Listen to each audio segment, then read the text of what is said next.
गुरुर्ब्रह्मा गुरुर्विष्णु गुरुर्देवो महेश्वरा गुरु साक्षात् परब्रह्म तस्मै श्री गुरुदेव नमः। आप सभी को प्रणाम। हम पढ़ रहे हैं विवेक चूड़ामणि और इस विवेक चूड़ामणि को आदि श्री शंकराचार्य जी ने लिखा है। ये एक प्रकरण ग्रंथ है और इस ग्रंथ की शुरुआत की थी मंगलाचरण से, तो हम भी मंगलाचरण से शुरू करते हैं, जो कि फर्स्ट श्लोक कहा गया है इसमें। सर्व वेदांत सिद्धांत गोचरम तम गोचरम गोविंदम परमानंदम सद्गुरुं प्रणतोस्मि सद्गुरुं प्रणतोस्मि। हमने पढ़ लिया था 105 श्लोक तक। यहाँ तक हमने जो पिछला कुछ पढ़ा है उसका रिवाइज यदि करें तो हमने शुरू किया था जब गुरु ने 5वें क्वेश्चन का आंसर देना शुरू किया था, यह आत्मा अनात्मा में क्या डिफरेंस है और इसका विवेक हमें कैसे मिलेगा।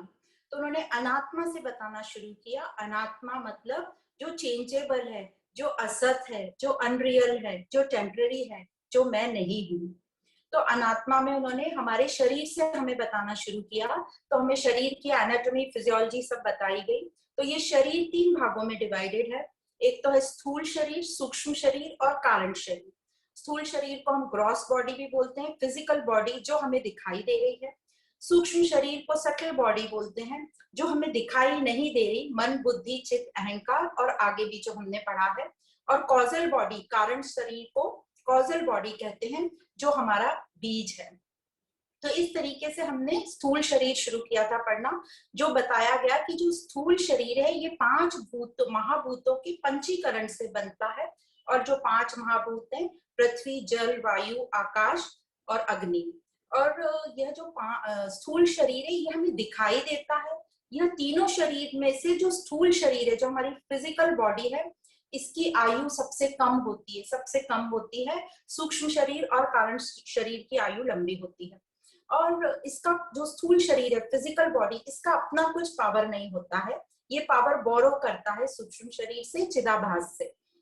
और ये जो स्थूल हमारा शरीर है, ये संसार में जो हम व्यवहार करते हैं मेनली बाहर से, जो हमारे विषय हैं, सब्जेक्ट हैं, हमारे जो ऑर्गन्स हैं, और ये जो 5 हमारे महाभूत हैं, इनके जो 5 बाहर विषय हैं, उनको ज्ञान इंद्रियों द्वारा अंदर लेता है।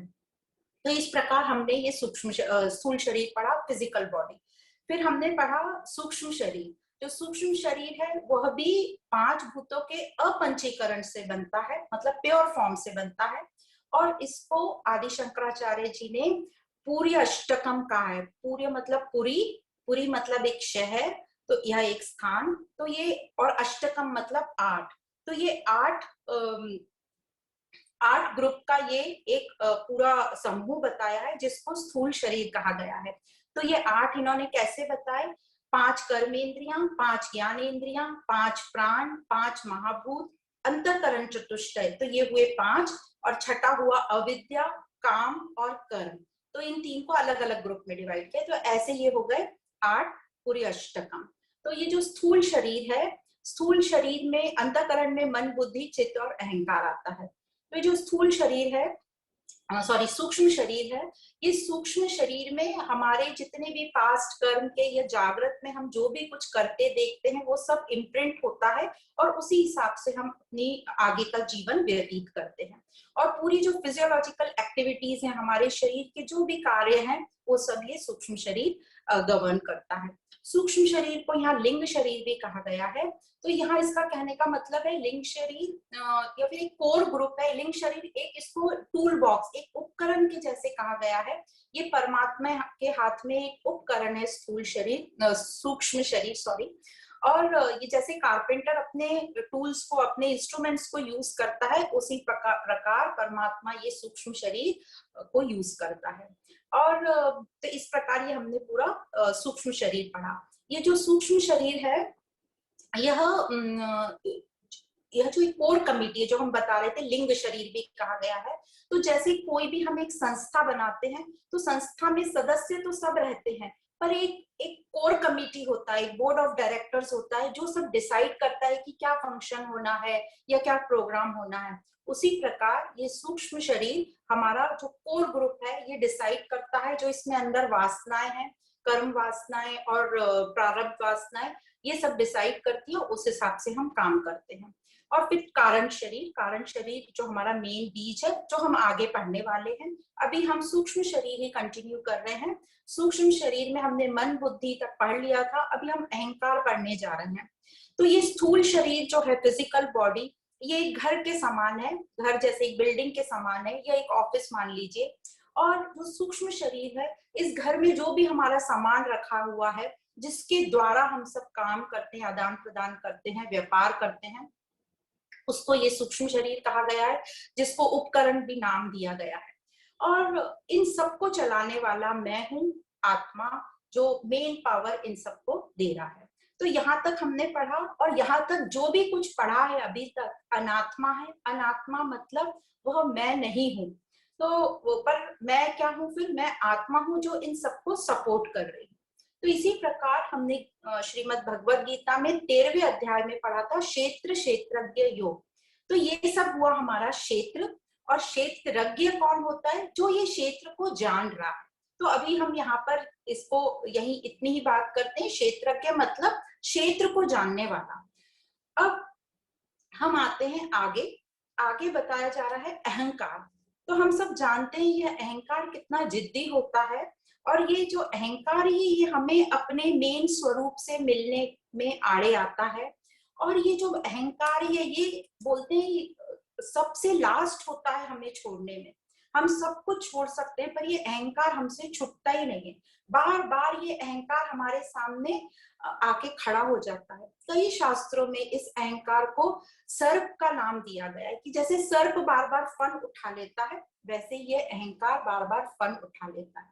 तो यदि हमें ज्ञान रहा, और हम कुछ अपना समय निकाल के मनन चिंतन भी जब करते रहते हैं, तो हम कैच कर लेते हैं कि ये हमारा अहंकार है। और जैसे ही अहंकार शुरू होता है, हम उस जो सर्प बोलते हैं फन उठा रहे हैं, उसको हम वहीं पे नीचा कर देते हैं, उसको हम वहीं पर दबा देते हैं। तो यह शुरू करने के पहले एक एक सुंदर सी स्टोरी, एक दृष्टांत मिला है जो मैं बताना चाहूंगी।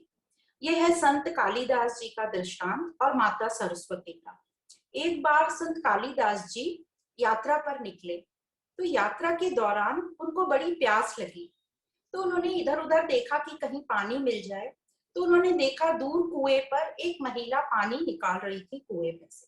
तो कालिदास जी वहां पहुंचे, और उन्होंने उस महिला से रिक्वेस्ट करी कि वो उनको ये जल पिला दे, उनको बड़ी प्यास लगी है।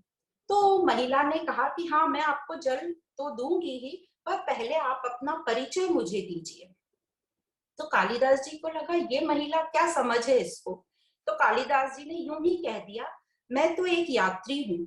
तो उस महिला ने कहा, आप यात्री तो नहीं हो सकते, क्योंकि इस संसार में सिर्फ दो ही यात्री हैं, एक सूरज और एक चांद, जो रोज सुबह आते हैं, चांद रात में आता है, और फिर चले जाते हैं, और फिर आते जाते रहते हैं। तो आप यात्री नहीं हो सकते।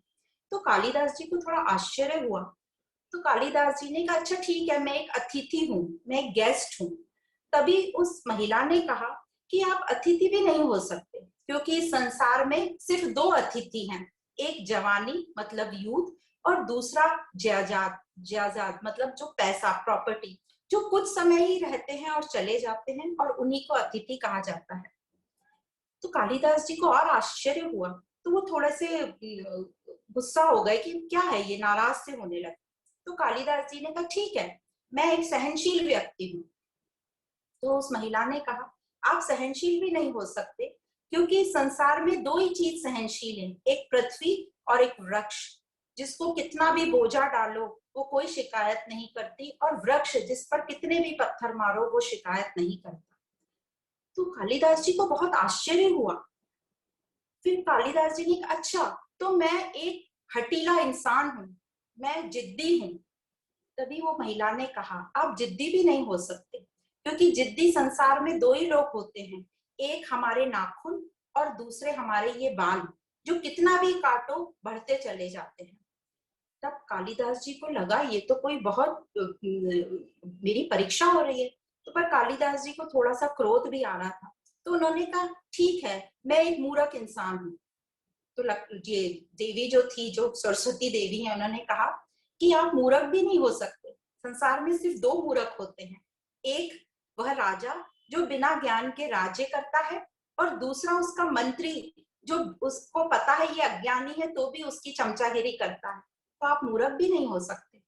तब कालिदास जी को समझा कि यह कोई महिला साधारण महिला नहीं है, और कालिदास जी ने उस महिला के चरण पकड़ लिए और उनको नमस्कार किया। तभी माता सरस्वती प्रकट हुई और उन्होंने कहा कि कालिदास, तुम एक बहुत ही बुद्धिमान इंसान हो, तुम्हारे पास बुद्धि है, तुम एक मनुष्य हो, और मनुष्य के जीवन को प्राप्त करके यदि तुमने अपने आप को नहीं पहचाना, अपना आइडेंटिफिकेशन नहीं किया कि तुम कौन हो, तो ये मनुष्य जीवन तुम्हारा व्यर्थ है। तो जागरूक हो जाओ, इस अहंकार को छोड़ो, इस अहंकार को नष्ट करो और अपने दिव्य स्वरूप को पहचानो। क्योंकि कालिदास जी को पहले लगा था इस महिला को क्या समझता है, और वो फिर ऐसे ही आंसर देने लगे थे। तो यहाँ हमें दो सीख मिलती है कि इस मनुष्य जीवन जो हमें मिला है और इसमें ही हमें बुद्धि मिली है, तो हम इस मनुष्य जीवन में इस बुद्धि का इस्तेमाल करके अपनी उन्नति करें और अपने निज स्वरूप को जानें। और दूसरा कि अहंकार को नष्ट करना बहुत ही आवश्यक है, क्योंकि ये अहंकार ही हमको ले डूबता है। इसी प्रकार जो हम शास्त्रों में पढ़ते हैं, रावण की दृष्टांत, हम दुर्योधन का पढ़ते हैं, ये सब अहंकार के स्वरूप थे। ये कहानियां हमें सिर्फ बाहर पढ़ने के लिए नहीं कि रावण या दुर्योधन कोई एक मनुष्य थे। ये रावण और दुर्योधन जो है ये अहंकार का स्वरूप है, और यह मेरे अंदर ही काम कर रहे हैं। पर ये रावण और दुर्योधन के साथ साथ मेरे अंदर राम और कृष्ण भी है, जिसको मैं जागृत नहीं कर रही। तो यही इस शास्त्र का हमें ज्ञान मिल रहा है कि कैसे हम अपने अंदर के राम और कृष्ण को जागृत करें। तो पहला श्लोक जो है अहंकार में आता है, श्लोक नंबर 105। श्लोक इस प्रकार है, अंतःकरण में तेषु चक्षुरादिषु वर्षमणि अहमित्यभिमानेन तिष्ठत्याभास तेजसा। तो ये बता रहे हैं कि यह जो अंतःकरण है, अंतःकरण चार से बना है, मन, बुद्धि, चित्त और अहंकार। यह एक ही है, पर जब ये विचार करता है तो ये मन बन जाता है, जब ये कोई निर्णय लेता है तो ये बुद्धि, इंटेलेक्ट बन जाता है, जब ये स्मरण शक्ति मतलब मेमोरी इसमें आ जाती है तो उसको हम बोलते हैं चित्त। जैसे हम बोलते हैं हमारे चित्त पे छपी हुई है ये बात, तो वो हो गया चित्त। और चौथा है अहंकार। अहंकार क्या है हम सब जानते हैं, जो मेरा मैंपन है वो अहंकार है। तो इस सूक्ष्म शरीर में ये जो एक तत्व है इसको कहते हैं अहंकार। ये अहंकार क्या है, ये अहंकार कौन है? तो ये अहंकार तत्व जो है इसका जो धर्म है वो है मैंपन का अनुभव करना। अहम इति अभिमानेन, मतलब यह धारणा, ये गलत धारणा कि ये मैं हूं। अपने को किसी और से आइडेंटिफाई करना, अपना तदात्मय किसी और से करना। तदात्मय मतलब आइडेंटिफिकेशन, मतलब अपनी पहचान किसी और से करना। तो कैसे ये अहंकार या मैंपन लाता है? तो ये जो चैतन्य स्वरूप है हमारा, तो ये चैतन्यता के प्रकाश में, मतलब जो तेज है जिसको हम चिदाभास कहते हैं, ये चिदाभास में, इस तेज में, यह जो अंतःकरण है जिसको हम मोटे तौर पे मन कह देते हैं, वह ये शरीर में जो इंद्रियां हैं, आंखें आदि, इन्होंने सिर्फ एक ही शब्द दिया चक्षुरादिषु, मतलब आंखें और आदि। आप समझ जाओ जो भी कुछ हमारे ये सूक्ष्म शरीर में है, जितनी भी इंद्रियां हैं, आंखें, नाक, कान, और जो भी बुद्धि काम कर रही है, ये इसको अपना मान लेता है और सोचता है कि ये मैं हूं। ये सबकी प्रॉपर्टी को खुद का मान लेता है कि ये मैं हूं, और यही अभिमान है, और इसी को कहते हैं अहंकार ने जन्म ले लिया। अब ये जो अहंकार है इसको ऐसे विभाजन करके कहें तो कहते हैं अहम ने आकार ले लिया। तो ये जो अहंकार, ये अहम जो आकार लेता है, ये कब लेता है आकार और कैसे लेता है आकार? तो यह लेता है जब हमारा सूक्ष्म शरीर जो मन है हमारा, जिसका कोई आकार ही नहीं है, जब ये सूक्ष्म शरीर स्थूल शरीर के साथ मिलता है, तब ये मन जो है स्थूल शरीर का आकार ले लेता है और फिर विचार शुरू हो जाते हैं। और इस विचार को कहते हैं वृत्ति। और जैसे ये विचार शुरू होता है तो इसमें आता है कि ये मैंपन, ये मैं हूं, ये मैं हूं। तो यह सब हो रहा है चिदाभास के तेज में, रिफ्लेक्शन ऑफ कॉन्शियसनेस जिसको कहते हैं, जो आत्मा का ही तेज है। तो यह हुआ अहंकार का जन्म, जो स्थूल शरीर के आकार से जो विचार आता है वह हुआ अहंकार। अब इस प्रकार जो चिदाभास के तेज से जो सभी इंद्रियां जो थी, मन बुद्धि था, जो सब ये अंतःकरण जो देख रहा है, जैसे ही चिदाभास का तेज आता है उस सबको मैंपन का आइडेंटिफिकेशन की ये सब मैं हूं, मतलब उस तेज से जो सजीवता आ जाती है, मैंपन का विचार आ जाता है और यह बन जाता है अहंकार। और यह इसलिए थोड़ा सा इसको नेगेटिव मानते, थोड़ा सा नहीं बहुत, क्योंकि ये अहंकार खुद का कुछ नहीं है, इसका न तो इसका तेज है, न ही इसकी ये इंद्रियां और बुद्धि है, सब अपना अपना काम कर रहे हैं। पर बीच में ये आ गया अहंकार का विचार कि ये सब मैं हूं। तो ये चैतन्य का तेज उसका खुद का नहीं है और न ही ये इंद्रियां मन बुद्धि उसका है, पर ये कहीं से जागृत हो गया कि अहम ने आकार ले लिया कि ये सब तो मैं हूं। तो यह हुआ अहंकार। पर यदि ये जो मन है ये विचार ना करे, जो पहला विचार आया जैसे ही स्थूल शरीर के साथ, ये विचार ना करे तो चिदाभास होगा ही नहीं। क्योंकि ये कब होता है, जैसे गहरी नींद में, गहरी नींद में ये पूरा अंतःकरण फोल्ड हो जाता है, मन फोल्ड हो जाता है। तो मन फोल्ड हो गया तो विचार भी नहीं आएगा, तो अहंकार भी नहीं होगा। पर जागने पर, जैसे ही हमारी जाग होती है, यह मन फिर से स्थूल शरीर के साथ आकार ले लेता है और मन विचार बन जाता है और फिर वो चैतन्य के तेज से सजीव हो जाता है और फिर कहता है यह मैं हूं। और फिर हम अपने आप को इस शरीर से आइडेंटिफाई करने लगते हैं कि मैं एक अच्छा आदमी हूँ, मैं बुरा आदमी हूँ, मैं मोटा हूँ, मैं पतला हूँ, मैं खूबसूरत हूँ, मैं बदसूरत हूँ, मैं गरीब हूँ, मैं अमीर हूँ, मैं तो बेचारा हूँ, मैं अमुक हूँ डमुक। ये सब हमारे मन में विचार आते हैं और यह सब हमें बार बार ऐसे विचार आते हैं कि यह सब मैं ही कर रहा हूँ, मैं तो कभी भी किसी के बारे में बुरा नहीं सोचता। ये सब अहंकार के विचार हैं। तो यही अहंकार, इसी अहंकार को यहाँ पर अभिमान कहा गया है। तो आगे अहंकार को क्या कहते हैं कि कैसे ये अहंकार सुखी दुखी हमको करता है। तो आगे का जो श्लोक है, श्लोक नंबर 106, उसमें कहते हैं अहंकार सविज्ञेयः कर्ता भोक्ताभिमान्ययम् सत्त्वादिगुणयोगेन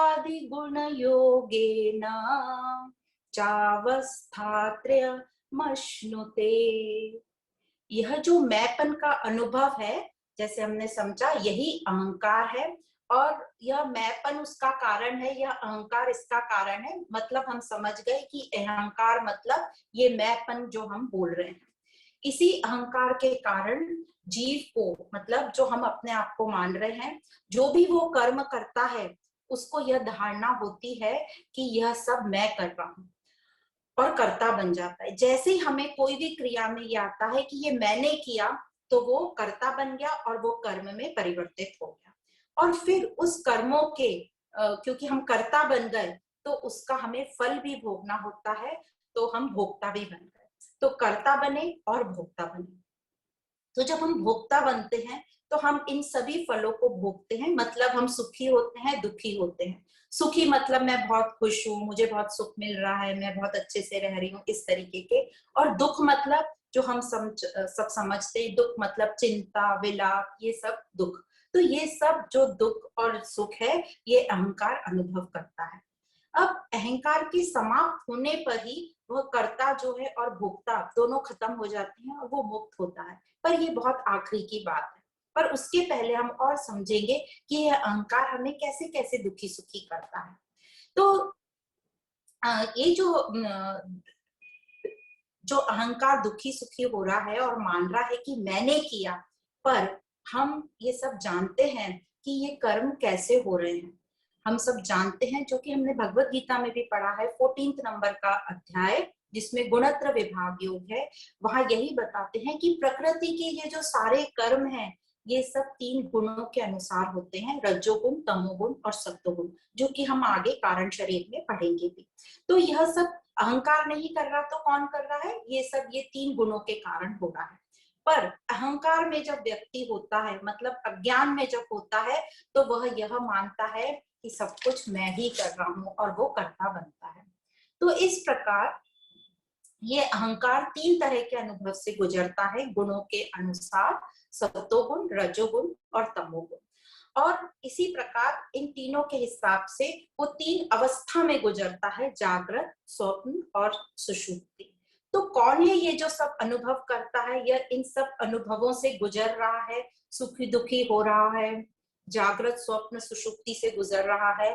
तो यहाँ हमें समझा कि ये जो सूक्ष्म शरीर का भी जो एक हिस्सा है, जो सूक्ष्म से भी सूक्ष्म है, और वो है अहंकार। और ये अहंकार के कारण हम सब सुखी दुखी हो रहे हैं, और सभी अपने जो भी अनुभव कर रहे हैं यह अहंकार के कारण है। न कि ये स्थूल शरीर कर रहा है, फिजिकल बॉडी, न ही ये हमारा चेतन तत्व जो हम आत्म स्वरूप हैं वो ये अनुभव कर रहा है।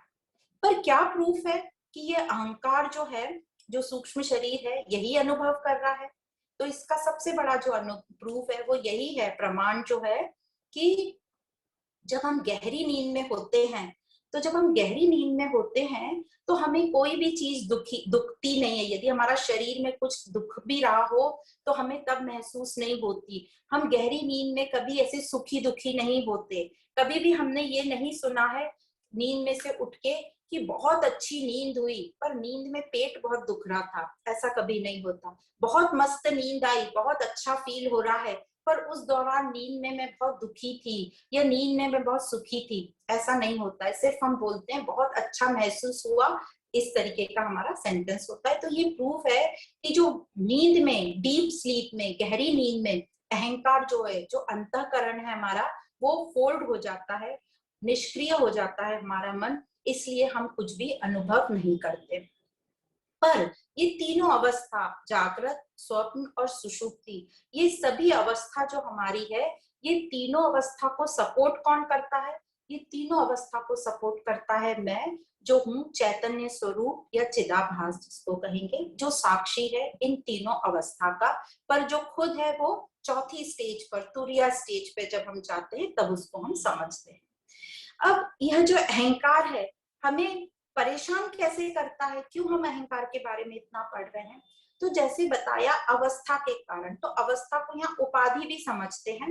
ये उपाधि मतलब जब हम अपना स्वरूप छोड़ के कुछ और बनने लगते हैं, और हम जब कुछ और बनते हैं तो हम दूसरों को कई बार नीचा भी गिराते हैं, और हमारी जो उपाधियां हैं इस रिलेटिव वर्ल्ड में, इस संसार में, वो तो चलती रहेंगी। कभी हम माँ की उपाधि, सास की, पत्नी की, बहू की, बेटी की, पति की, दोस्त की, तो ये सब उपाधियां तो हमको मिलती जाएंगी।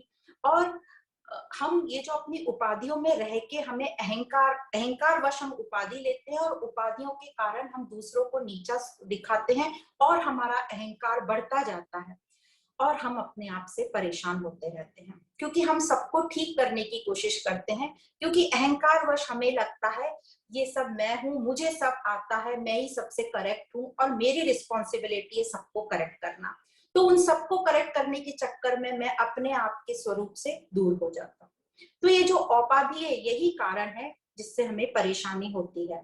तो यह बार बार यही बोल रही कि यह अहंकार ही हमको पूरा डुबो देता है, क्योंकि ये जो अहंकार है इसमें मेरा तो कुछ भी नहीं है। ये तो हम सब दूसरों की चीजों को हड़प कर और कह रहे हैं कि ये मैं हूँ।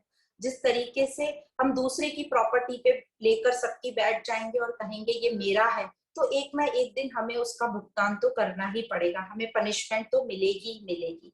और दूसरा, जब हम अहंकार में रहते हैं, हम दूसरे की चीज पर कब्जा करते हैं, तो हम कहीं ना कहीं डरे हुए भी रहते हैं, सूक्ष्म में जो हमें दिखाई नहीं देता।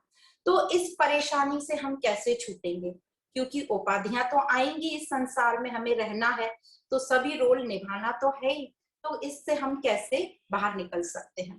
तो इसको से बाहर निकलने का एक सिंपल सा ही तरीका है कि इसको सिर्फ हम समझ सकते हैं, या तो हम इसको ना समझें, गलत समझें या फिर समझें। तो समझने के लिए क्या करना है, तो समझेंगे हम सिर्फ इस ज्ञान से जो हमें बताता है कि ये सब अनात्मा है, ये सब तुम नहीं हो। तो जिस प्रकार एक एक्टर को जो रोल मिलता है वह अपना किरदार निभाता है, जो भी उसको रोल मिलता है, पर उसको कहीं ना कहीं स्टेज पर अच्छे से पता होता है कि ये मैं एक रोल निभा रहा हूँ, ये मैं एक किरदार निभा रहा हूँ, ये मैं नहीं हूँ। जैसे हमने कई एक्टर्स को देखा है, जैसे एक्टर अमजद खान है, उसने कई नेगेटिव रोल किए हैं, पर उसको वो नेगेटिव रोल के दौरान पता होता है कि ये मैं नहीं हूँ, मेरे को तो ये किरदार मिला है, और इसलिए वो अपना किरदार बेस्ट प्ले करता है, क्योंकि उसको पता है कि ये मैं नहीं हूँ, मुझे तो थोड़ी देर के लिए किरदार प्ले करना है। इसके बाद जैसे हमने देखा कि रोहिणी हट्टंगडी ने कस्तूरबा गांधी का रोल प्ले किया, तो उनको अंदर पता था कि मैं कस्तूरबा गांधी नहीं हूँ, मैं तो रोहिणी हट्टंगडी हूँ, कुछ देर के लिए मुझे ये रोल करना है और वापस मुझे अपने जो मैं हूँ, निजी मेरा स्वरूप, उसमें जाना है। जिस प्रकार हमने अमिताभ बच्चन को देखा कि उन्होंने हर तरह के रोल किए, कुली का रोल किया, डॉक्टर का रोल किया, पुलिस का रोल किया, वो पीकू और पाम में एक पेशेंट का रोल किया, तो पॉलिटिशियन का रोल किया, पर वो अपने रोल से कभी चिपक के आसक्ति लेके नहीं बैठ गए, या हर बार डायरेक्टर से ये नहीं बोला कि मुझे तो बार बार वो ही रोल दीजिए। नहीं, उन्होंने अपना रोल निभाया और वापस अपने स्वरूप में आए।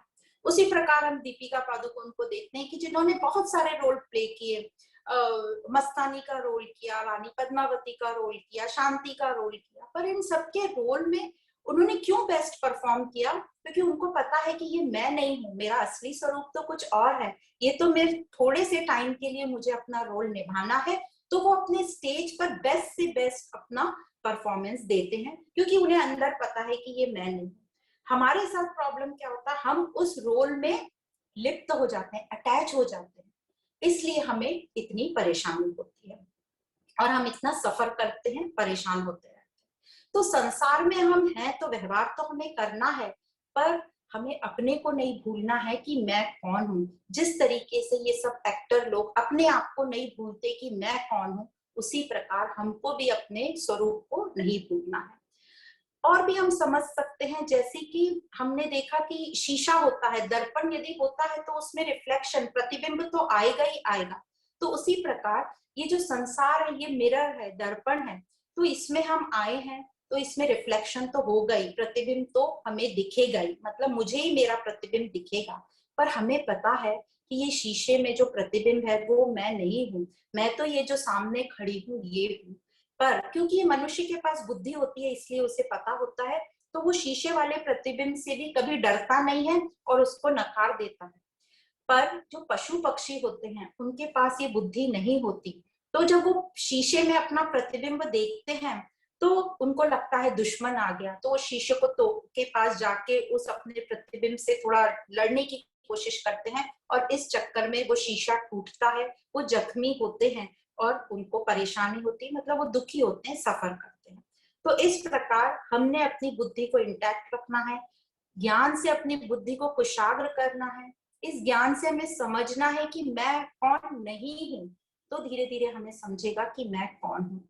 और यह सिर्फ पॉसिबल है विवेक से। इस ज्ञान से जब हमारा विवेक जागृत होगा, हमारी बुद्धि कुशाग्र होगी, और कोई दूसरा रास्ता नहीं है, सिर्फ यह ज्ञान ही है। तो यही हमें समझने की कोशिश करना है कि कौन है जो परेशान हो रहा है। यह नहीं पूछना क्यों मुझे परेशानी हो रही है, मैंने तो कभी किसी का बुरा नहीं चाहा, मैंने तो पूरी लाइफ बहुत ही सात्विक तरीके से बिताई, फिर भी मेरे साथ ऐसा क्यों हो रहा है। ये क्यों का कोई आंसर नहीं है हमारे पास, क्योंकि हम अपने पास जन्मों को भी नहीं जानते, बस हमें पता है कि उसका हमें फल भोगना पड़ेगा। पर हम ये क्वेश्चन जरूर करना कि कौन है जो परेशान हो रहा है। जब हम ये क्वेश्चन पूछते हैं कि कौन है जो परेशान हो रहा है, तो हम उस ज्ञान के चिंतन मंथन में लगेंगे और हमें जरूर एक दिन समझेगा कि ये जो परेशान हो रहा है, ये मेरा सूक्ष्म शरीर अहंकार ही है जो सब अनुभव कर रहा है, ये उपाधियां हैं जो मुझे परेशान कर रही है। तो अहंकार भी मैं नहीं हूं, यह भी अनात्मा है। शास्त्रों में इसका एक और एग्जाम्पल देते हैं लहर और समंदर से। जब हम समंदर देखते हैं तो उसमें लहरें देखते हैं, लहर आती है और चली जाती है। हम सब जानते हैं लहर और समंदर का बेस एक ही है, जल, पानी, पर उस पर ही ये लहरें हैं और समंदर उसी से बना है। पर एक लहर अपने आप को समझती है कि मैं ही सबसे अलग हूं और मेरे से ही इस पूरे समंदर की शोभा है, तो क्या होता है, वो परेशान तो होती है, दूसरों को नीचा दिखाने की कोशिश करती है, और वो लहर बढ़ती जाती है और बढ़ती जाती है, दूसरी छोटी लहरों को भी वो खा जाती है। पर एक दिन वो लहर बड़ी होती होते बर्स्ट होती है और वो जल में फिर से मिल जाती है। तो यदि लहर को ये पता है कि मैं जल से ही जन्मी हूँ और जल में ही मिलने वाली हूँ, मैं उससे अलग नहीं हूँ, तो वो जितने टाइम भी रहेगी अपने जन्म और मरण के बीच में, तो पूरा एंजॉय करती हुई जाएगी, इठलाती खिलखिलाती हुई रहेगी। तो उसी प्रकार हम भी, जब हमें समझ जाएगा कि हम सब एक ब्रह्म का हिस्सा हैं, परमात्मा का हिस्सा हैं, तो हम जन्मे भी उसी से हैं, हम मरने के बाद मतलब जो हमारा शरीर जाएगा उसी में लीन होगा। पर क्योंकि हम परमात्मा हैं, हम कभी भी खत्म नहीं होंगे, हम शाश्वत हैं। तो उसी प्रकार लहर की तरह जो पानी में ही मिलेगी और वह कभी भी समाप्त नहीं होगी। तो इस प्रकार हम जब समझेंगे, और ये समझेंगे सिर्फ ज्ञान के उदय होने से, जब ज्ञान का उदय होगा तो ये अहंकार नष्ट होगा। तो हम क्या करते हैं, अपने ये जन्म मरण के बीच में अभिमान कर करके अपना जीवन जो है दुखी बना लेते हैं, अपना जीवन नष्ट कर देते हैं। तो यहाँ यही बताया जा रहा है कि अभिमान भी मैं नहीं हूँ, ये अभिमान भी अनात्मा है। तो फिर आगे समझते हैं कि ये अभिमान और करता क्या है, या मैं जो हूँ वो कैसे हम आनंद स्वरूप में रहें। तो श्लोक नंबर 107 में देखते हैं शंकराचार्य जी क्या कहते हैं। विषयाणामानुकूल्ये सुखी दुखी विपर्यये सुखम दुखम च तद्धर्म सदानंदस्य नात्मनः। तो यहाँ ये कह रहे हैं कि जो विषय हैं, जो बाहर जो भी विषय हैं जो हमें अट्रैक्ट करते हैं, तो ये विषय की अनुकूलता से यह सुखी और प्रतिकूलता से दुखी होता है। मतलब जब मेरे हिसाब से कोई परिस्थिति होती है तो यह अहंकार जो है खुश होता है, और मेरे हिसाब से जब नहीं होता तो यह अहंकार ही दुखी होता है। यही अहंकार का धर्म है। और ये अहंकार से ही मनुष्य में वासनाएं, इच्छाएं, कामनाएं पैदा होती हैं, और फिर वो उसकी पूर्ति करने के लिए अनेक प्रकार के कर्म करता है, और फिर उसको अपना मान लेता है, कर्ता बनता है, और फिर उस फल का भोक्ता बनता है। पर अब हमें ज्ञान से समझ आता है कि धीरे धीरे कि ये मैं नहीं हूं, मैं तो आत्मा हूं, नित्य आनंद स्वरूप।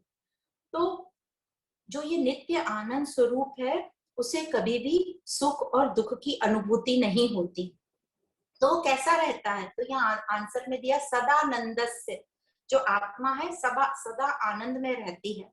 तो जो श्री आदि शंकराचार्य जी के भज गोविंदम में वो कहते हैं, योग रतो वा भोग रतो वा संग रतो वा संग विहीना यस्य ब्रह्मणि रमते चित्तम नंदति नंदति नंदत्येवम भज गोविंदम भज गोविंदम। तो यहाँ बोल रहे हैं कि आप योग में रहो चाहे भोग में रहो, आप सबके साथ रहो चाहे सब आप अकेले रहो, पर आपको आनंद की प्राप्ति या अनुभव तभी होगा जब आपका चित्त जो है ब्रह्म में रमेगा।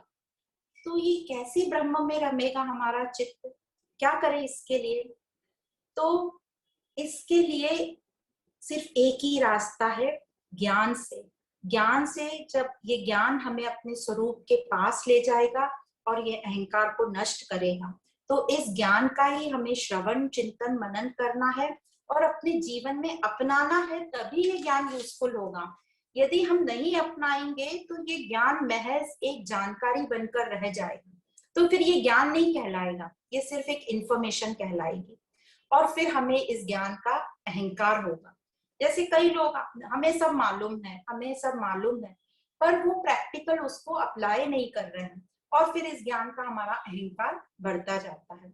इसलिए कहते हैं कि बार बार इस ज्ञान को सुनो, बार बार। इस ज्ञान में एक शक्ति है जो हमारे अहंकार को नष्ट करेगी, अहंकार को हमारे मारेगी, क्योंकि नहीं तो कोई मरना तो चाहता ही नहीं।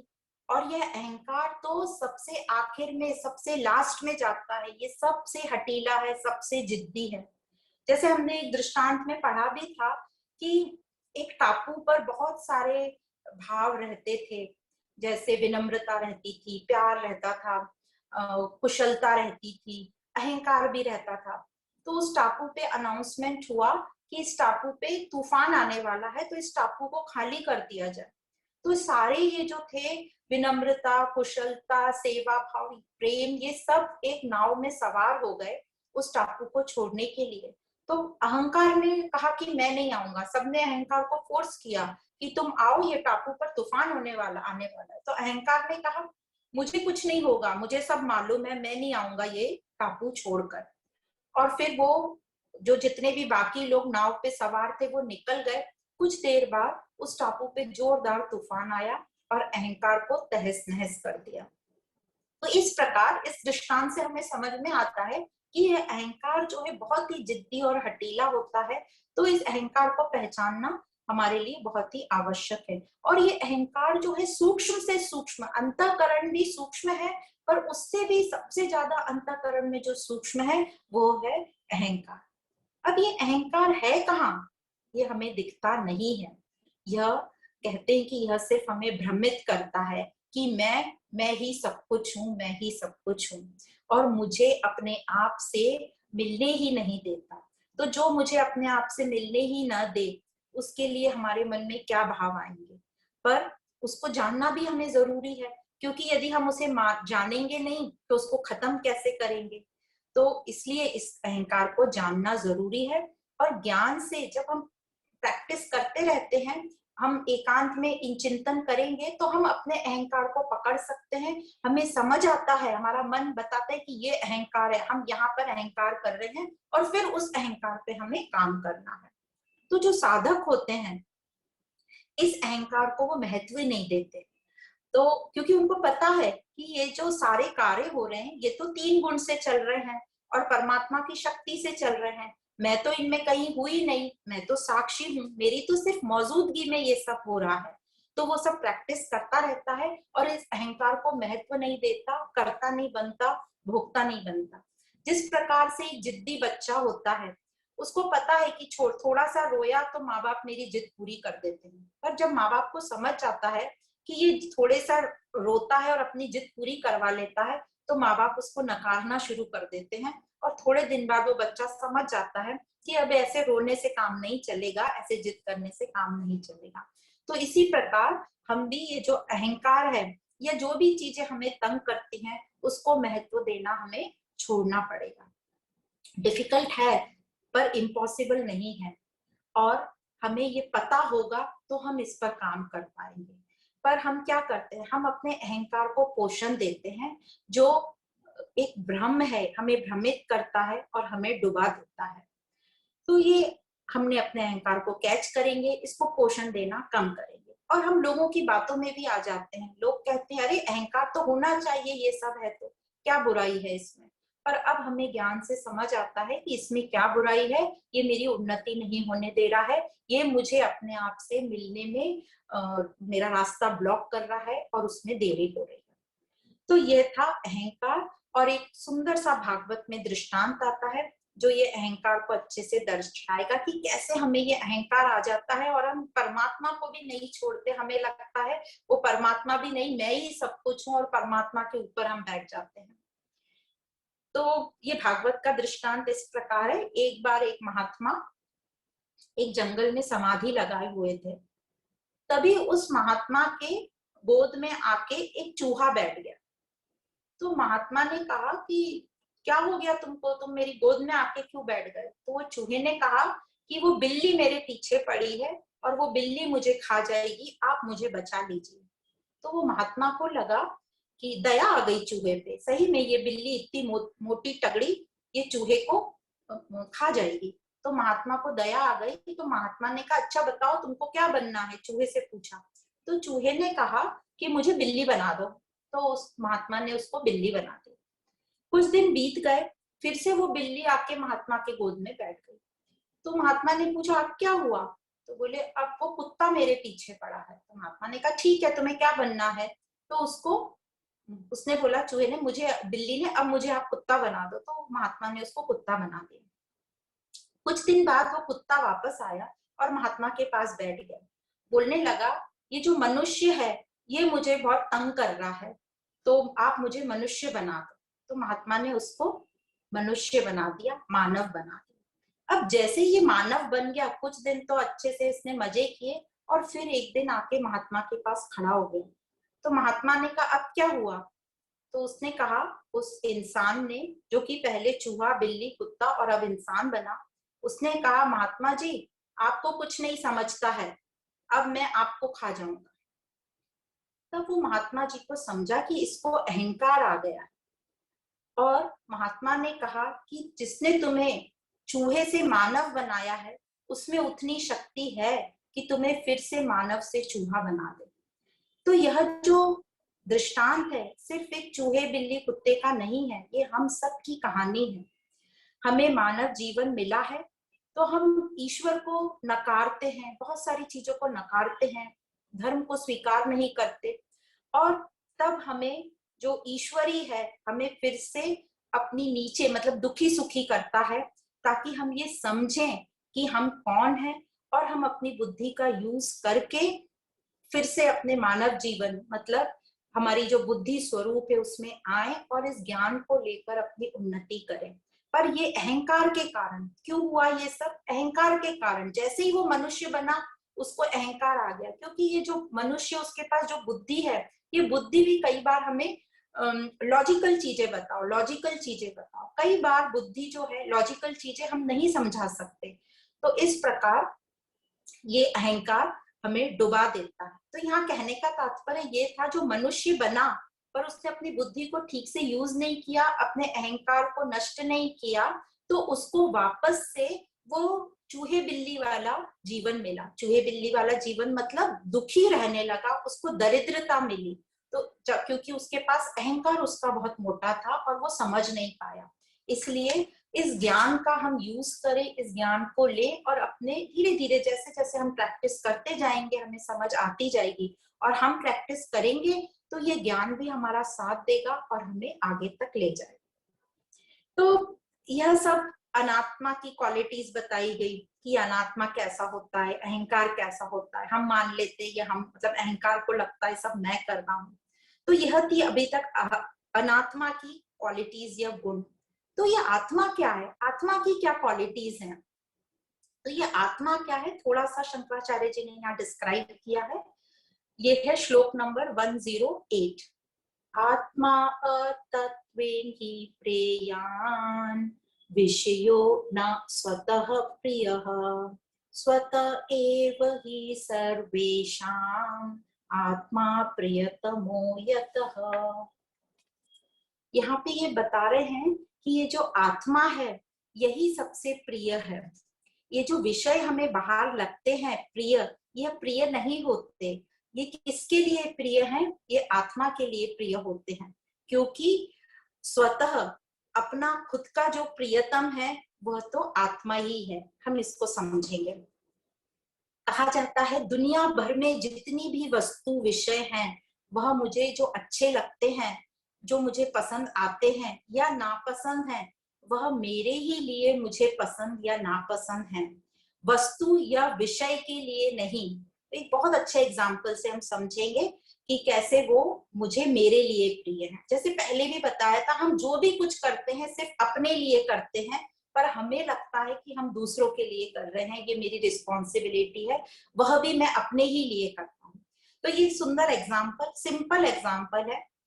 जैसे हम मार्केट में जाते हैं और कोई भी वस्तु देखते हैं तो हम क्यों लेते हैं? जैसे मैं मार्केट गई और मैंने वहां एक चॉकलेट देखी, मैं क्यों परचेज करती हूँ चॉकलेट? क्योंकि मुझे वो पसंद है। मैं इसलिए चॉकलेट नहीं पसंद करती कि अरे इस चॉकलेट का क्या होगा, इसको कोई नहीं खाएगा, चलो मैं इसको खरीद लेती हूँ। ऐसा कभी नहीं होता। मुझे पसंद होगा तो ही मैं उसे खरीदती हूँ। उसी प्रकार कोई भी व्यक्ति को मैं पसंद करती हूँ क्योंकि मुझे वह अच्छा लगता है। मैं अपने लिए ही सब पसंद करती हूँ, बाकी और किसी के लिए नहीं। ऐसे ही इसमें शास्त्रों में एग्जाम्पल दिया है, जब हमारा कोई प्रिय शरीर त्याग देता है या मृत्यु जब हो जाती है, तो जो पीछे बच जाते हैं उनको बुरा क्या लगता है, जो खास नियर डियर वंस हैं उनको लगता है अब मेरा क्या होगा। तो हम सिर्फ अपनी चिंता करते हैं, सब कुछ हम अपने लिए करते हैं, पर हमें भ्रम है कि हम दूसरों के लिए करते हैं। फिर और एग्जाम्पल देते हैं, जैसे हम अपने घर परिवार वालों के साथ हमें अच्छा क्यों लगता है, क्योंकि हमें उनसे सुरक्षित फीलिंग आती है, सुरक्षा की फीलिंग आती है। वाइफ को हस्बैंड, हस्बैंड को वाइफ, माँ बाप को बच्चे, बच्चों को माँ बाप, ये सब क्यों अच्छे लगते हैं, सब अपने खुद के लिए अच्छे लगते हैं। वाइफ को हस्बैंड इसलिए अच्छा लगता है क्योंकि उसको उससे सुरक्षा मिलती है, इसीलिए हस्बैंड को वाइफ अच्छी लगती है क्योंकि सुरक्षा मिलती है। माँ बाप को बच्चे अच्छे लगते हैं क्योंकि उनकी इच्छा थी कि हम परिवार बढ़ाएं और उन बच्चों को प्यार करें और हमारा माँ बाप का रोल पूरा हो। कभी भी ये नहीं हमने देखा है कि जो यंग कपल है उनको कोई बच्चा आके बोलता है कि आप हमें पैदा करिए, कभी नहीं होता। माँ बाप अपनी मर्जी से बच्चों को पैदा करते हैं, अपना, उनको अपना संसार, अपना प्यार बताना है इसलिए। तो उसी प्रकार यह सब हम अपने लिए करते हैं। तो ऐसा क्यों है, क्यों हम सब अपने लिए करते हैं, हम सब अपने को इतने प्यारे क्यों हैं? क्योंकि मैं अपना प्रियतम हूँ, प्रियतमा यहाँ वर्ड यूज किया है, प्रियतमो यतः, मतलब गुड बेटर बेस्ट, तो ये सुपरलेटिव डिग्री वाला यूज किया, मैं अपना प्रियतम हूँ। Dear dear dearer dear rest, तो ऐसे ही बोला है, मैं अपना प्रियतम हूँ, मैं आत्मा जो हूँ, जो हमेशा आनंद में रहती हूँ। तो यह जो आत्मा की क्वालिटी है आनंद में रहना, वह उसकी खुद की क्वालिटी है, वह किसी और की क्वालिटी नहीं है। जैसे यहाँ नेक्स्ट श्लोक में बोलते हैं, तत् आत्मा सदानंदो नास्य दुखम कदाचन, उसको दुखी रहने का तो कोई कारण ही नहीं है। तो आत्मा सबसे प्रियतम है, आनंद स्वरूप है, इसको दुखी रहना या परेशान होकर रहने का कोई कारण ही नहीं है। तो आगे के श्लोक में इसमें कंटिन्यू किया है, क्यों कारण नहीं है इसको दुखी रहने का, तो आगे के श्लोक में बताते हैं। तत् आत्मा सदानंदो नास्य दुखम कदाचन यत् सुषुप्तौ निर्विश्य आत्मानंदोऽनुभूयते श्रुति प्रत्यक्ष्मेतीयम् अनुमानं च जागृति। तो यह कह रहे हैं, यह आत्मा का अपना गुण है, वह आनंद के लिए किसी और पर निर्भर नहीं होता। जैसे जो चॉकलेट है उसकी जो मिठास है वो शक्कर या मिश्री की डली पर निर्भर है, पर जो मिश्री की डली है वह तो खुद अपने आप में मिठास है, तो वो मिश्री की डली किस और पर निर्भर नहीं करेगी मिठास के लिए। पर हम जो हैं, हम दूसरों पर डिपेंड करते हैं, बाहर के विषयों पर, परिस्थितियों पर खुश होने के लिए। तो यह यही बता रहे हैं कि जो आत्मा है वो किसी पर डिपेंड नहीं करती, इसलिए आनंद स्वरूप है, इसलिए उसको दुखी होने का कोई भी कारण नहीं है। और हमने ये देखा भी है कि सुषुप्ति में, मतलब गहरी नींद में हम आनंद का अनुभव करते हैं। क्यों करते हैं आनंद का अनुभव? क्योंकि जो हमारा मन है ये लय हो जाता है, निष्क्रिय हो जाता है, क्योंकि मन ही था जो बाहर चीजों को देखकर हमें सुखी दुखी कर रहा था। तो अब जब नींद में हम हैं, मन नहीं है, नींद में मन नहीं है और कोई भी विषय भी नहीं है, मन नहीं है तो कोई विषय भी नहीं है, कोई परिस्थिति भी नहीं है, कोई उपाधि भी नहीं है। तो इससे यह समझता है कि जो ये आनंद है ये बाहर की वस्तु, विषय, परिस्थिति में नहीं है, आनंद मेरा अपना स्वरूप है। तो इसीलिए जब हम थोड़ी देर के लिए भी नींद में सुख का अनुभव करते हैं या बाहर भी कोई परिस्थिति में हम सुख का फीलिंग करते हैं, हमें आनंद का फीलिंग आता है, तो हमें अच्छा फीलिंग होता है और हमें लगता है कि ये फीलिंग कभी नहीं जाए, क्योंकि हम थोड़े वक्त के लिए अपने स्वरूप के निकटता का प्रतीति हमें होती है। और क्योंकि हमारा स्वरूप ही आनंद स्वरूप है, तो हम थोड़ी देर के लिए वो रिफ्लेक्शन में रहते हैं, इसलिए हमें बहुत अच्छा फील होता है। भले ही यह आनंद हमारा उधार का लिया होता है बाहर की परिस्थितियों से, विषयों से, बाहर से प्राप्त है, टेम्पररी है, पर हमें वो अनुभव होता है आनंद का, और वही आनंद हम चाहते हैं परमानेंट, और परमानेंट जो है वो आत्मा के आनंद से ही मुझे प्राप्त होगा, जो कि ज्ञान से ही हमें समझेगा। तो इसको ही आगे के इन्होंने सेंटेंस में बोला, श्रुति प्रत्यक्ष मोतियम अनुमानम च जागृति। मतलब श्रुति मतलब ये जो शास्त्र है, यही इसका प्रत्यक्ष अनुमान हम कर पाएंगे, और इन शास्त्रों द्वारा ही हमें इसका प्रत्यक्ष अनुभव होगा, और हमें करना होगा वो, क्योंकि ये शास्त्रों में ही ये सब लिखा है कि मैं आत्मा आनंद स्वरूप हूँ। तो इस समझ को हमें बढ़ाना है, शास्त्रों को श्रवण करके और मनन चिंतन करके अपनी लाइफ में अप्लाई करना है। पर हम जो है सब बाहर के आकर्षण में आकर्षित हो जाते हैं, नेम्स और फॉर्म्स में, किसका कैसा शेप है, किसका कैसा नाम है। जैसे कि बताया कि हम एक पार्टी में जाते हैं तो वो शोर शराबा, जो बहुत लाइटिंग और शो ऑफ हो रहा है, हम उसी में हम पूरा इन्वॉल्व हो जाते हैं, हमें ये पता ही नहीं रहता कि हम ये आए क्यों है, हमारी ड्यूटी क्या है।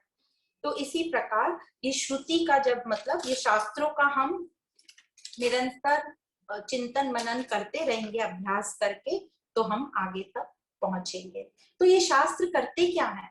ये शास्त्र जो है हमको इस जो हमारा ये बाहर संसार चल रहा है, हमारी सोच को जो है बराबर एडजस्ट कर लेते हैं। तो एक बहुत अच्छा एग्जाम्पल देते हैं, जैसे जब हमारी आंखें थोड़ी कमजोर हो जाती हैं तो हम क्या करते हैं, हम एक आंखों वाले डॉक्टर के पास जाते हैं, फिर वो हमारा नंबर चेक करता है। तो वो क्या करता है, हमको हिलाता डुलाता नहीं है, वो सिर्फ हमारे जो फोकल लेंथ है हमारी आंख का, उसके हिसाब से नंबर चेंज करता है।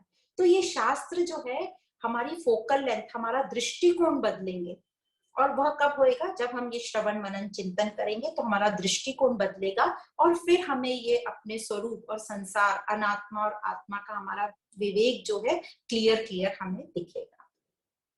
तो यह था यहाँ तक अहंकार का डिस्क्रिप्शन। तो आगे आता है, आगे यहाँ पे अब हम पढ़ने जा रहे हैं माया। ये माया क्या है?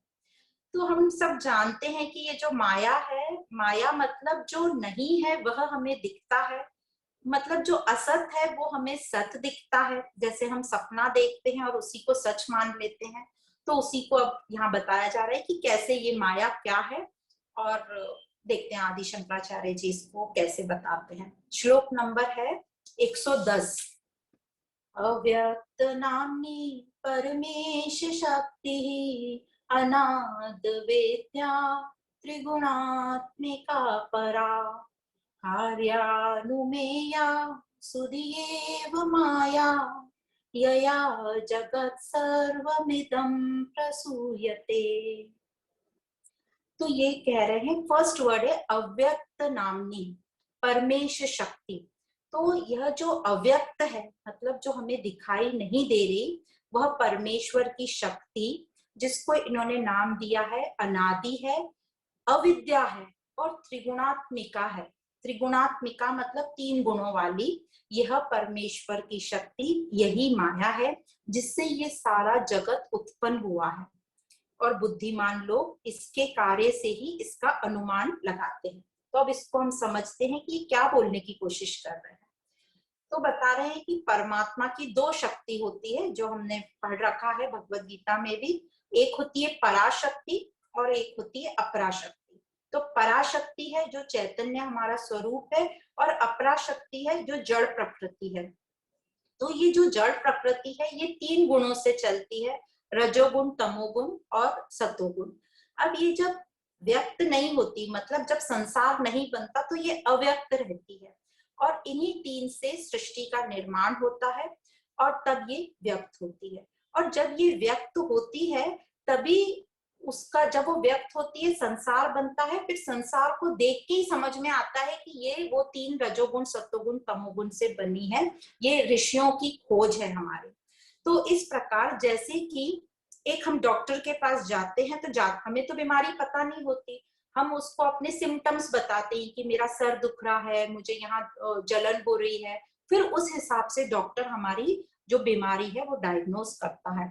उसी प्रकार जब ये सृष्टि बन जाती है और फिर सृष्टि में जो देखते हैं उतार चढ़ाव, लोग कैसे परेशान हो रहे हैं, तब ये ऋषि जनों ने ये खोज करी कि ये 3 गुणों के कारण है।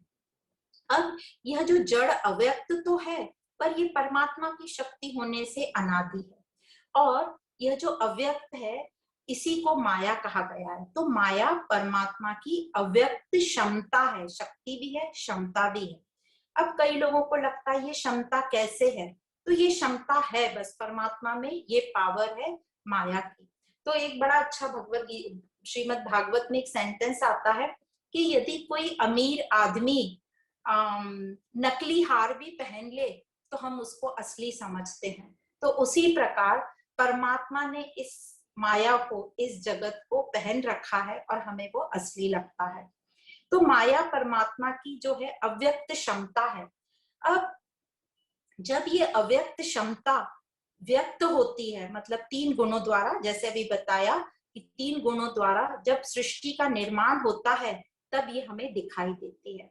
अब ये परमात्मा की क्षमता कब से है मान लिया, कब से है, तो अनादि है, बिगिनिंगलेस, इसकी कोई शुरुआत नहीं है।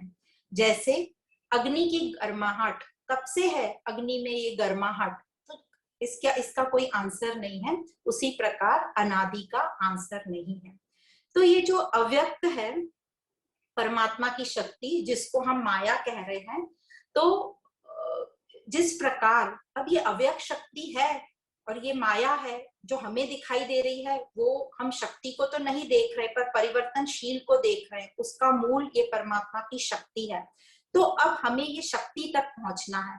तो हम ये शक्ति तक कैसे पहुंचेंगे इस पूरे संसार को क्रॉस करके? तो एग्जाम्पल देते हैं शास्त्रों में। ये एग्जाम्पल लिया है कैवल्य उपनिषद में आता है। जिस प्रकार लकड़ी में जलने की क्षमता होती है पर वो अव्यक्त फॉर्म में रहती है, मतलब अनमैनिफेस्ट, तो अग्नि दिखती नहीं है हमें, वो अग्नि उस लकड़ी में ही रहती है, पर वो अग्नि लकड़ी को सपोर्ट करती है। ये व्यक्त जब होगी, जब हम अग्नि को देख सकेंगे। तो इसको हम व्यक्त कैसे करें? बड़ा सुंदर एग्जाम्पल दिया है, इसी से हम समझेंगे। इसको अपने अपने ह्यूमन शरीर से, हमारी बॉडी से और आत्म स्वरूप से कंपेयर किया है। तो लकड़े में जो अव्यक्त है, जो दिखाई नहीं दे रहा, वो अग्नि है। और हम सब जानते हैं लकड़े में अग्नि की क्षमता है, लकड़े में हम अग्नि प्रज्वलित कर सकते हैं। उसी प्रकार ये जो जैसे लकड़े में अग्नि है, हमारे इस स्वरूप में आत्मा है, आत्मा जो मेरा स्वरूप है। तो ये आत्मा स्वरूप ही ज्ञान स्वरूप कहा जाता है। और ये जो लकड़ा है, ये मेरा स्थूल और सूक्ष्म शरीर है, जो कि अज्ञान है, अज्ञानता को दर्शाता है। अब एक बार किसी तरह ये अग्नि प्रज्वलित हो जाए तो क्या होगा? ये जो अज्ञान शरीर, जो लकड़ी है, वही सब हमारी इच्छा, वासनाएं, ये सब है, दुख सुख है जो हमारा। तो एक बार यदि ये अग्नि लकड़े में प्रज्वलित हो जाती है तो क्या करेगी? ये लकड़े को जला देगी, मतलब सारी इच्छाएं और वासनाएं हमारी नष्ट हो जाएगा। तो इस अग्नि को कैसे प्रज्वलित करें? तो हम जानते हैं कि लकड़ी से अग्नि कैसे प्रज्वलित करते हैं। जब लकड़ी को घिसते हैं फ्रिक्शन से, उसमें अग्नि प्रज्वलित हो जाती है। तो इसी प्रकार जिस प्रकार लकड़ी में अग्नि प्रज्वलित हुई है, तो हमको क्या करना है? हमें इस ज्ञान का मनन चिंतन करना है, दृढ़ निश्चय के साथ इस ज्ञान को घिसना है अपने अंदर। तो जब हम ये मनन चिंतन करेंगे दृढ़ निश्चय के साथ, तो उसके साथ हमें अनुभव होगा, हमें समझेगा, हमारे में जागरूकता आएगी कि ये जो अनात्मा है ये मैं नहीं हूँ, मैं स्थूल, ये सूक्ष्म शरीर नहीं हूँ। और ये कंटिन्यूस प्रैक्टिस करने से हमारी सारी वासनाएं समाप्त होगी, हम अज्ञान के बंधन से मुक्त होंगे, गलत धारणा हमारी समाप्त होगी। पर ये कब होगा? जब हम, जो हमने साधन चतुष्टय पढ़ा था, विवेक, वैराग, षट संपत्ति और मुमुक्ष तत्व, जब ये हमारा थोड़ा साथ में रहेगा और फिर ज्ञान लेते लेते मनन चिंतन करते जाएंगे, तो ये सब क्वालिटीज भी हमारे में निखरती जाएगी। और फिर हम इस पूरे संसार को क्रॉस कर पाएंगे, मतलब हम दुखी सुखी से ऊपर उठ पाएंगे और अपना जो मूल स्वरूप है परमात्मा, उसको हम जान पाएंगे। और ये जो संसार है, ये जो माया जिसको हम ब्रह्म कह रहे हैं, भ्रमित जो हमें कर रहा है, जो मिथ्या हम जिसको जान रहे हैं, उन सबको हम क्रॉस करेंगे, हम समझेंगे ये तो सिर्फ सब ड्रामा है, जो लीला चल रही है, जो मुझे भ्रमित कर रही है, पर मैं इन सब का साक्षी हूँ, मैं इन सब का दृष्टा हूँ। तो आगे बताते हैं कि क्या है ये माया, क्या ये माया सत है या ये माया असत है, क्या ये परमात्मा से भिन्न है, ये परमात्मा ही है। तो आगे के श्लोक में शंकराचार्य जी कहते हैं, श्लोक नंबर 111, सन्नाप्य सन्नाप्युभयात्मिका नौ, भिन्नाप्य भिन्नाप्युभयात्मिका नौ, संगाप्य नंगाप्युभयात्मिका नौ, महाभूतानि निर्वचनीय रूपा। ये माया न सत है न असत है, न ही ये दोनों है, न ही ये भिन्न है मतलब परमात्मा से अलग है, न ही ये अभिन्न है मतलब परमात्मा से एक है, न ही ये अंग सहित है, न ही ये अंग रहित है, किंतु ये अत्यंत ही अद्भुत है।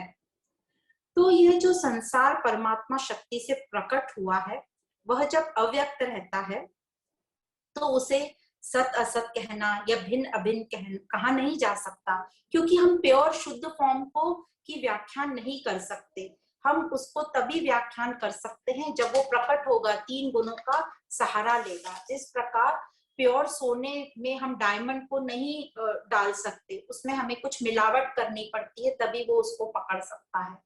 तो बड़े अच्छे क्वेश्चन है कि यह संसार सत है क्या? तो कहा जाता है कि नहीं, ये सत नहीं है, ये माया है। वह सत नहीं हो सकता क्योंकि वह तो परिवर्तनशील है। और परिवर्तनशील कैसे है? जैसे ये नींद में गुम हो जाता है, फिर आ जाता है दूसरे दिन जब हमें जागरूकता आती है। इसलिए इस संसार को सत रियल नहीं समझा जा सकता, क्योंकि जो रियल है वो तो कभी चेंज नहीं होता। तो इसलिए इसको मतलब माया को, संसार को सत नहीं कहा जा सकता। फिर क्या ये संसार असत है? नहीं, ये तो माया है। क्यों नहीं? क्योंकि जो असत उसे कहते हैं जिसका कभी कोई अस्तित्व था ही नहीं, हुआ ही नहीं। जैसे मनुष्य के सर पे कभी सींग नहीं हुए, तो उसको हम असत कह सकते हैं। पर ये जो आज जो संसार मुझे दिखाई पड़ रहा है और मुझे असली लग रहा है, तो उसे हम असत भी नहीं कह सकते। फिर यह क्या है संसार? कुछ सत्य और कुछ असत की मिलावट है, दोनों है, जिसको उभय नाम से बोला गया है यहाँ। नहीं, यह तो हो ही नहीं सकता, क्योंकि जो सत्य है, जो रियल है, वह और असत जो अनरियल है, वो दोनों एक साथ कभी प्रकट नहीं होते। जैसे अंधेरा और प्रकाश दोनों एक साथ कभी नहीं हो सकते। तो न तो ये संसार सत्य है न असत है, न ही इन दोनों का मिक्सचर सत्य और असत का। तो फिर ये संसार क्या है? तो आंसर यही आता है, ये संसार माया है, ये भ्रम है, इल्यूजन है। जो नहीं है वह हमें दिखाई दे रहा है। तो एग्जाम्पल जिसको हम अच्छे से समझते हैं, मिराज, जो मृग तृष्णा होती है, और इंद्रधनुष। हमें दूर से लगता है कि वहां पानी है, पर जब हम पास जाके देखते हैं तो हमें समझ जाता है कि ये तो सूर्य की किरणें एक पर्टिकुलर एंगल पर रेती पर गिर रही है, जो हमें ऐसा लग रहा है दूर से कि पानी है, जल की प्रतीति हो रही है, वो नहीं है असली में। तो उसी प्रकार एक दिन इस ज्ञान से हमें इस संसार का भी जो माया है, ये जो भ्रम है हमारा, क्लियर होगा। पर ये प्रकृति इतनी सच्ची लगती है कि मनुष्य को लगता है कि यही सब कुछ है, और अज्ञान के कारण वो मूल तक नहीं पहुंच सकता। पर ज्ञान से हमें समझ जाएगा। पर कौन से ज्ञान से और कैसे हमें समझेगा ये? तो ये आगे के श्लोक में बताते हैं कौन से ज्ञान से और कैसे समझेगा। शुद्धाद्वै ब्रह्म विबोधनाशा सर्प ब्रह्मो रज्जु विवेकतो यथा रजस्तम सत्वमिति प्रसिद्धा गुणास्तदीया प्रथिते स्वकार्ये। यह जो ब्रह्म है, वह जो हमें इल्यूजन हो रहा है, जो हमें भ्रमित कर रहा है, वह शुद्ध ब्रह्म ज्ञान से ही नष्ट होगा। यह किया जा सकता है ज्ञान के प्रत्यक्ष अनुभव के अतिरिक्त, इसके अलावा इसका कोई दूसरा उपाय नहीं है। और ब्रह्म एक ही है। ज्ञान से ही हमें समझेगा कि वो एक ही है, उसके अलावा कोई दूसरा नहीं है। मतलब मूल में सबस्ट्रेटम सिर्फ एक ही है, परमात्मा। पर अज्ञानवश हम अपने को नहीं समझते। वह तो ठीक है, हम अपने को नहीं समझते, पर हम अपने आप को गलत समझ बैठते हैं, गलत धारणा होती है हमारे में। जैसे सपने में हम अपने आप को जो सपना देखते हैं वही समझ लेते हैं, उसी प्रकार जैसे हम सपने में ऐसा हमें लगता है वही सही है, और वो सपना कब हमें लगता है गलत, जब हमें जागृतता आती है। तो ये जो अभी हम जागृत जगत में है, अभी जो हम जागृत हैं और जगत को देख रहे हैं, यह भी खुली आंखों से हम एक सपना देख रहे हैं। तो ये हमारा सपना कब टूटेगा? ये ब्रह्म ज्ञान से जब हम जागृत होंगे, वो होगी असली जागृतता। तो जब हम जागृत हो जाएंगे तो हमें समझेगा कि ये संसार तो रहेगा ही, उसमें हम पार्टिसिपेट भी करेंगे, पर हम लिप्त नहीं होंगे, अटैच नहीं होंगे, जिस प्रकार वो एक्टर अपने किरदार निभाता है। और यहाँ फिर एग्जाम्पल दिया वो सर्प और रज्जू का। मतलब ये एग्जाम्पल बार बार आता है हर शास्त्र में। जिस प्रकार अंधेरे कमरे में रस्सी को हम सर्प समझ बैठते हैं। ये कब होता है? जब हमें रस्सी का ज्ञान नहीं होता। तो अज्ञानवश, तो अंधेरा था कमरे में तो वो अज्ञान हुआ। तो अज्ञानवश क्या होता है? गलत फहमी के हम शिकार हो जाते हैं, क्योंकि हम सब में गलत फहमी की बहुत क्षमता है, और ये गलत फहमी के कारण हम कुछ कुछ सोचने लगते हैं। तो इस गलत धारणा के कारण हम रस्सी को सर्प समझ बैठते हैं, जो है ही नहीं।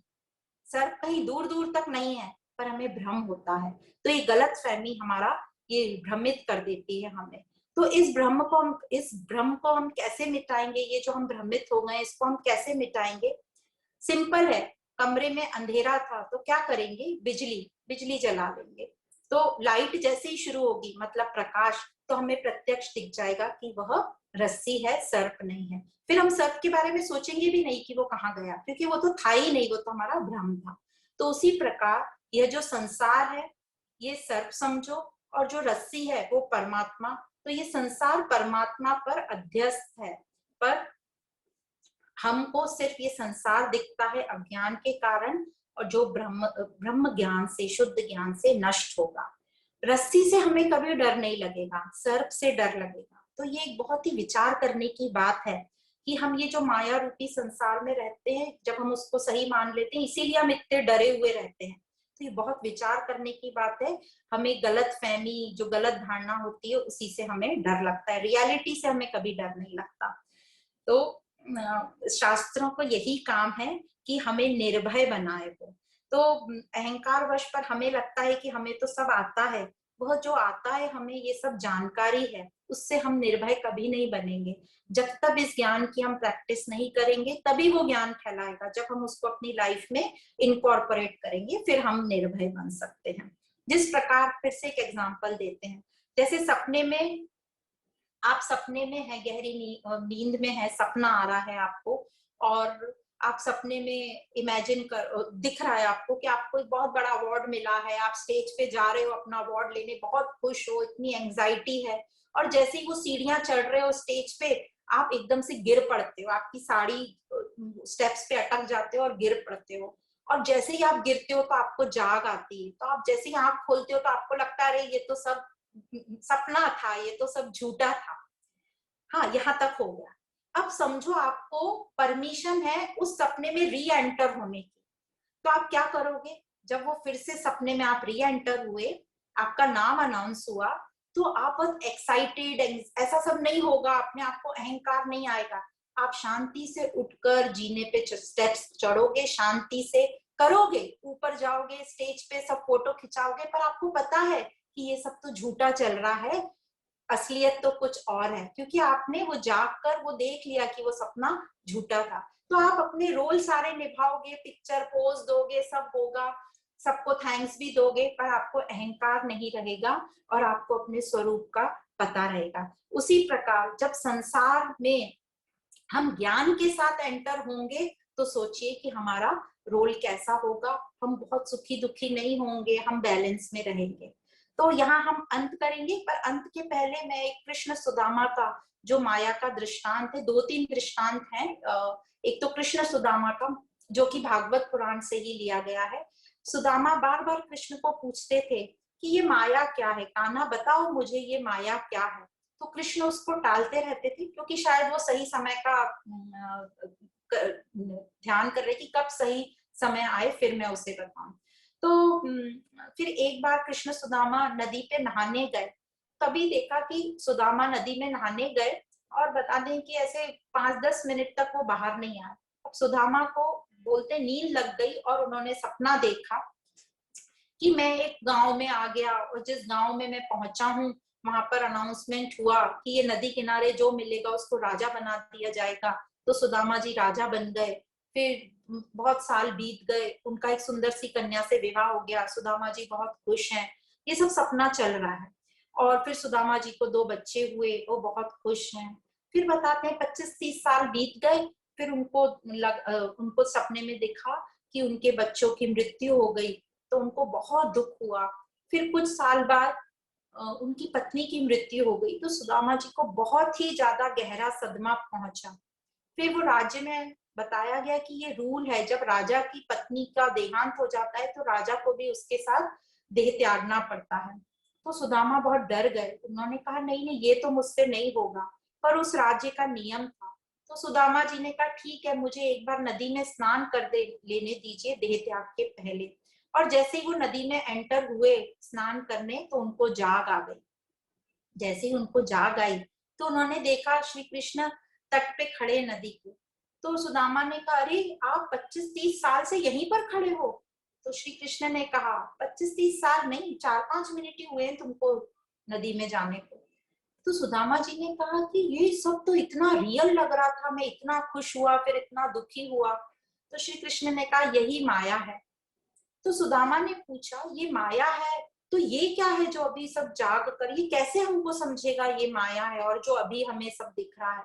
तो कृष्ण ने कहा ये भी माया है, पर जब तुम्हें ज्ञान हो जाएगा तब रियल जागरूकता आएगी, तब तुम्हें समझेगा ये सब, अभी तुम्हारे में अज्ञान है। उसी प्रकार राजा जनक को सपना दिखा कि मैं एक भिखारी हूँ। तो राजा जनक ने अपने सपने पर बड़ा मनन चिंतन किया। उनको बड़ा आश्चर्य हुआ कि ये जो मैं जागा हुआ हूँ राजा हूँ ये सपना है, कि जो सपने में मैं भिखारी दिखा वो असलियत है, असलियत इन दोनों में से क्या है। उन्होंने बहुत मनन चिंतन किया, फिर अपने गुरु अष्टवक्र जी से पूछा।